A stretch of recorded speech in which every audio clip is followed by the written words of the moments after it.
In an alternate 1989, at the dawn of the Seika era in Japan, the Media Cleansing Act is passed by the central government. In an attempt to protect the public from dangerous forms of media, the Media Cleansing Committee is tasked with seeking out and censoring news programs, television, books, any form of media which are deemed harmful or unacceptable to the Japanese public. This crackdown is appalling to the various local governments across the country, causing them to support forces to protect their libraries against the Cleansing Committee. The library forces are initially unarmed and poorly organized, resulting in destruction and death during Cleansing Committee raids against them. One incident, the Hino Nightmare, was so horrid that the library forces armed themselves from then on under a more unified command structure. The Library Defense Force was born. This is the backdrop for the 2008 anime series Library Wars, which ran for 12 episodes before receiving an OVA at the end of 2008 and a movie in 2012 to conclude the story. Our protagonist, Iku Kasahara, joins the LDF in 2019. Back in high school, while trying to buy a book she wanted, the Cleansing Committee attempted to seize it under censorship, before being stopped by an LDF member who placed the book under the library's protection. Kasahara was so moved that she not only idolized this LDF member as a prince, but vowed to join the LDF herself. Kasahara is incredibly driven by her desire to protect books, and wants to do whatever she can to protect them from censorship.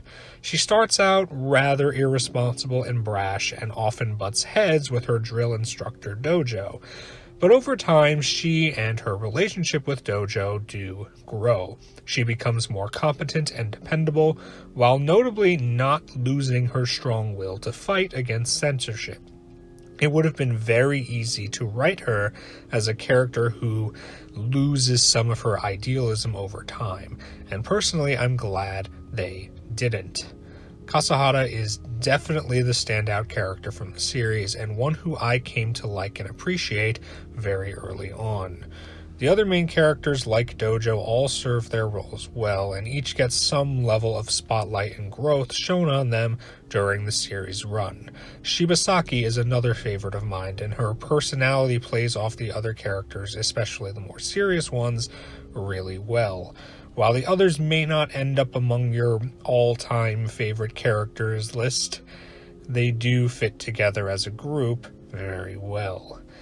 Early on, Kasahara is assigned to the LDF's task force as its first female member, while regular LDF members mostly do general library work and potentially protect their specific library from Cleansing Committee raids.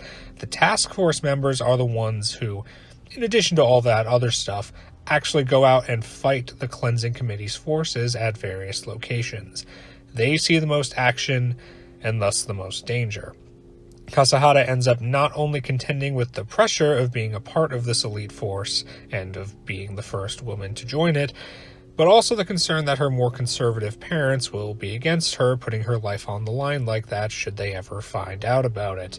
And over the course of the series, we see just how dangerous being a task force member is. These are soldiers who can get injured, shot, killed, and kill others. The series never gets too grim or depressing, and actually is able to balance its serious and lighthearted episodes very well.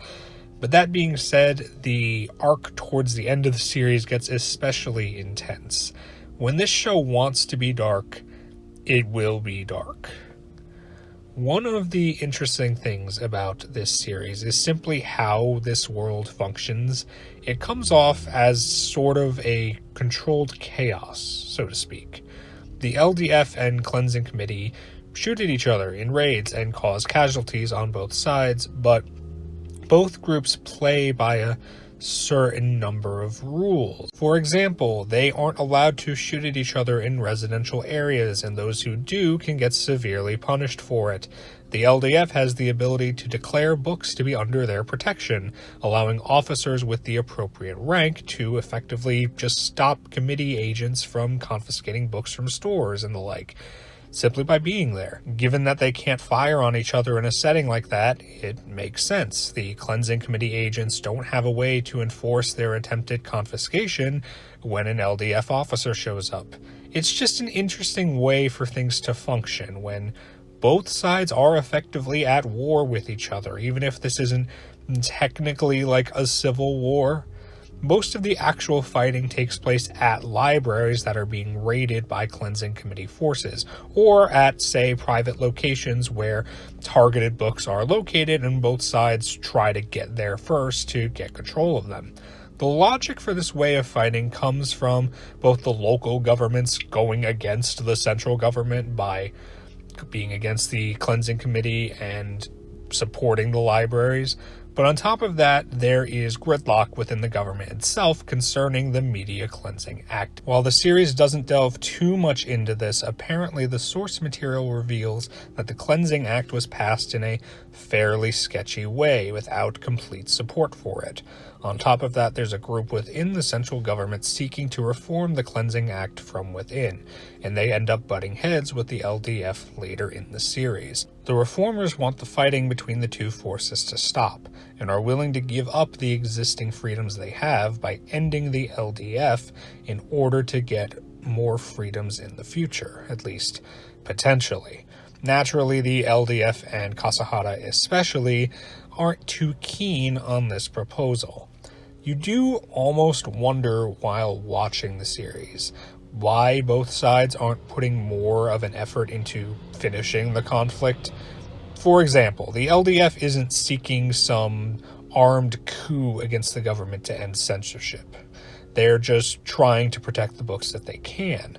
And as long as people can go to libraries to read and public opinion doesn't turn on them too much, they'll continue doing what they're doing. There are also libraries within the LDF that aren't entirely aligned with the central group's main organization, which results in some disagreements within the forces. And while the Cleansing Committee does attack libraries actively, they still try to follow the various laws and rules restricting their ability to deal a decisive blow. We do learn that many of the committee's soldiers don't really believe in their cause and are mostly doing it just for a paycheck or because they got the job through certain connections. And of course, the gridlock and reformers in the central government rein their actions in a bit as well. So you end up with an unusual status quo emerging in this conflict that both sides are ultimately fine maintaining, at least as long as the pressure against one or both of them doesn't get too intense. Granted, with the media being restricted as well, the Cleansing Committee usually doesn't have to worry about negative press too much unless something really major happens to change that. So, while I could see this conflict structure coming off as sort of awkward to some viewers, I personally find it really intriguing and appreciate the various intricacies contained within it. The 2012 movie gives the series a satisfying conclusion, though a part of me does wish we could have had more episodes to explore the world further. The story may start in 2019, but takes place over 3 years until 2022. I would have loved to see more OVAs focusing on the time pre-movie, but I'm nevertheless grateful that Library Wars actually got a conclusion rather than remaining unfinished like so many other shows. I imagine that the vast majority of people who may watch this video have not only never seen Library Wars, but have likely never even heard of it. Despite the series doing very well in Japan, it's effectively unknown here in the West.